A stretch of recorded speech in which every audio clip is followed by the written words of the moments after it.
Hello and welcome to Starship Sofa's HQ. Today we are going to look at the Philip K. Dick collection, We Can Remember It For You Wholesale.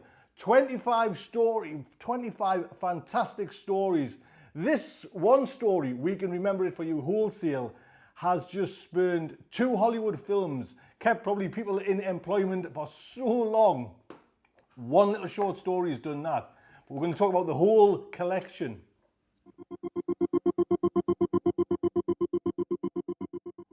Yes, so we're going to talk about Philip K. Dick's We Can Remember It For You Wholesale.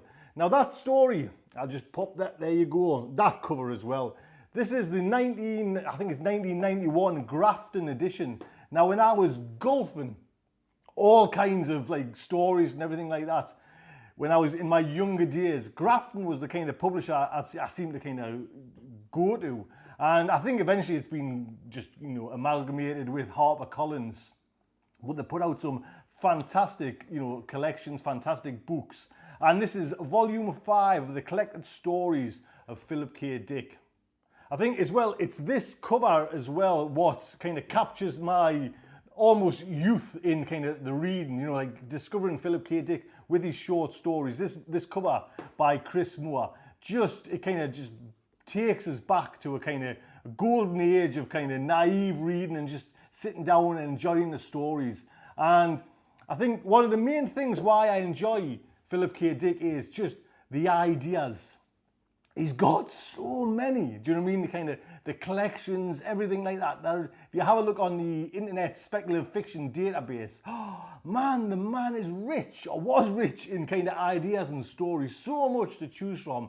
And I think that's one of the kind of beauties of Philip K. Dick. There's always something there, to go back in, to kind of try.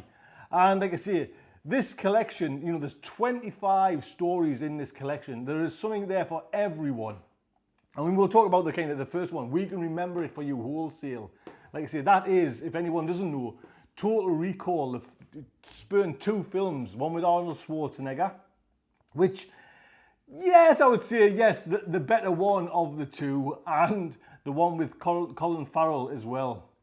And don't get us wrong, I enjoyed both. You know what I mean? Yeah, the second one wasn't kind of up to exactly the same kind of quality, should we say, as the first. But still, do you know what I mean? Just think that one short story, how much generated cash it's kind of, made, how much employment it's given to people. One short story, 2 Hollywood films.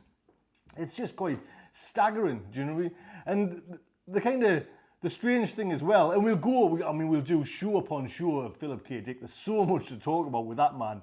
But the guy was like kind of writing in poverty hell. Do you know what I mean? Even when, I guess, for me, the most, iconic photograph of Philip K. Dick is this one where he's kind of sitting cross-legged, on a kind of pavement or on a kind of flagstones in some yard. And if you have a look at his shoes, you can actually see, if you close up on his shoes there, you can actually see there's holes in his shoes.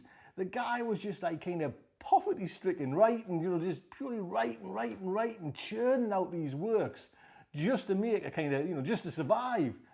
And little did he know, do you know what I mean? One story, he's kind of keeping Hollywood going sometimes when you think about really kind of science fiction ideas, the films that's coming out there now. But that one story's just turned out two mega films. And I think that the strange thing as well for me, for that one particular story is, I kind of, it's been a while since I kind of even looked at this and kind of picked it up. And I've just picked it up a few days ago and started kind of reading some stories. And I read the We Can Remember It For You Wholesale. And you forget that story is not the same as the kind of the 2 films. It starts off a little bit similar, but then it kind of veers off in its own direction. And it's the films that I kind of, when I think about We Can Remember It For You Wholesale, that's the kind of, going to Mars, especially in Arnold Schwarzenegger's one, going to Mars. That's the way I kind of almost, convinced myself that was what the story. And I got quite a nice surprise when I realized, oh God, yes, that's not how that story, kind of happens or how it kind of evolves. So take a time out to kind of have a read of that. Do you know what I mean? Because like you say, it was a pleasant surprise, to find, all right, God, I forgot all about that. So that was a great one. And there was, I'll tell you what's nice as well, there's two things in there as well. There's a little kind of clip from, or a few words from Philip K. Dick. How does one fashion a book of resistance? A book of truth in an empire of falsehood? Or a book of rectitude in an empire of vicious lies? How does one do this right in front of the enemy?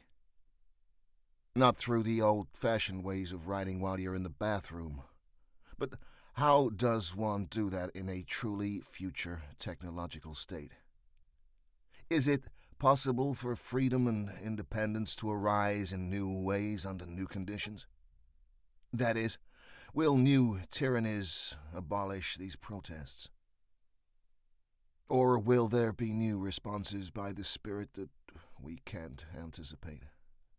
Which is always kind of nice to have, you know, the words from the man himself. But there's also an introduction by Thomas M. Dish.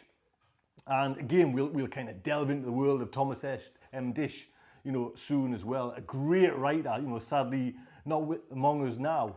But he wrote, you know, a great introduction, and I think he hits the nail right on the head. You know, he's saying this kind of writers that are kind of purely there, or there, you know, readers, you know, where the kind of general fiction, the writing maybe not up to standard, but a lot of people read it and enjoy it. You know, a nice story, fast paced, gets you through it, brings in lots of readers. Then you've got a writer's writer, you know, in the kind of general fiction terms, where, you know, it's quality writing, you can tell it is, but maybe they don't bring in as many readers, but writers appreciate it. And he says about Dick he was a kind of a writer's writer, but working in the science fiction genre. So it was kind of a tiny little pond. You know, if you're kind of a reader's writer working in the general fiction, you know, there's a multitude of people can kind of grab your work.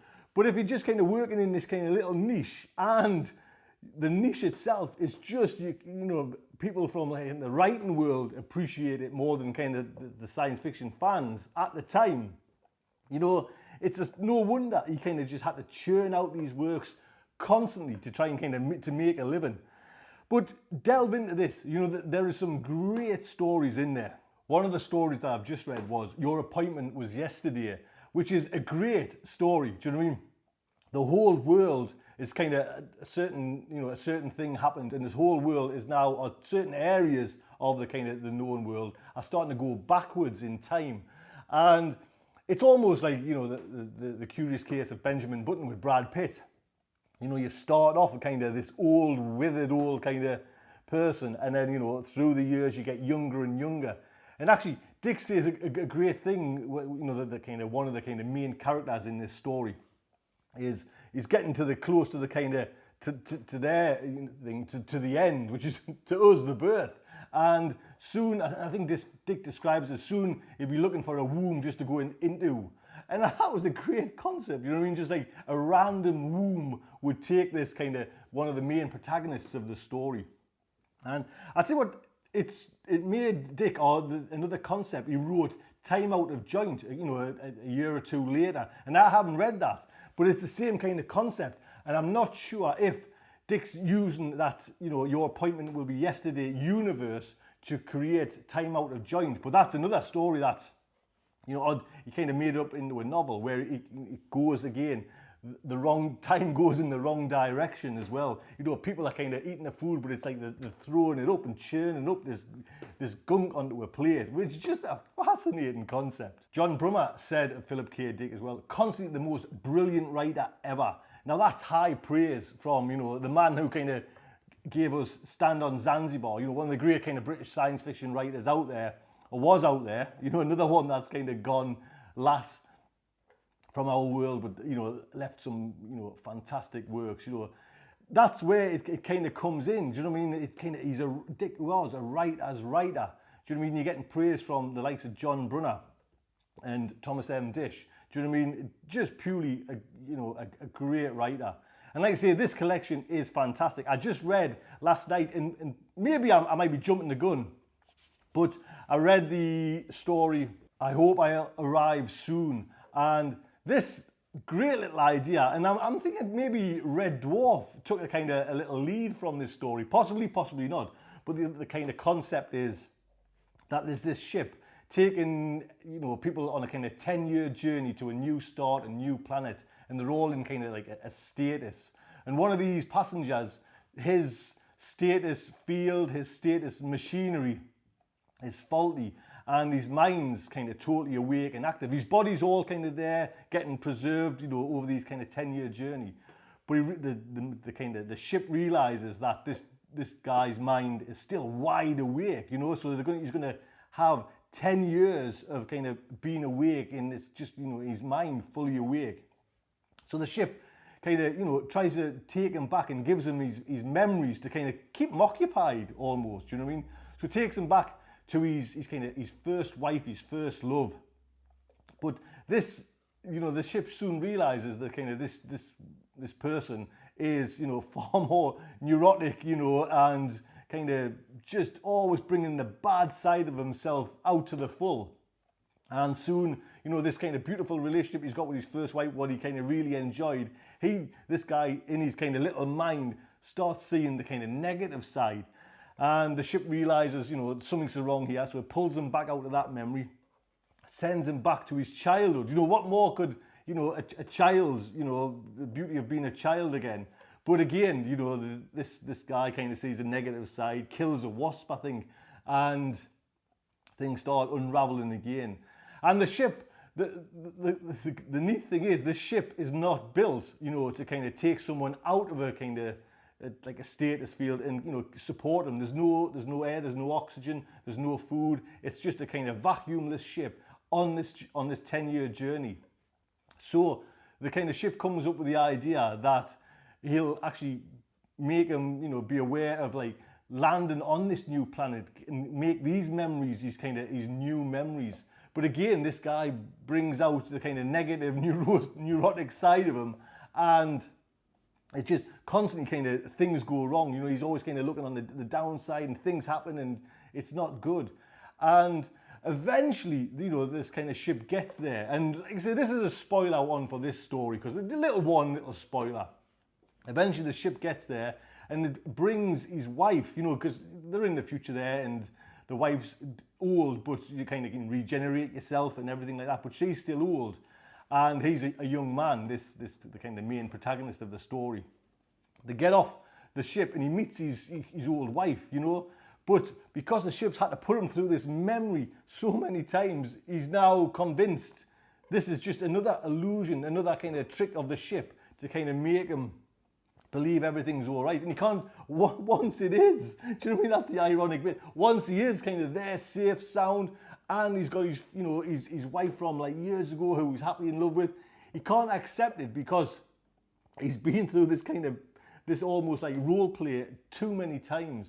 And what a brilliant story. And I think that's the beauty with Dick. Do you know what I mean? And ideas, man.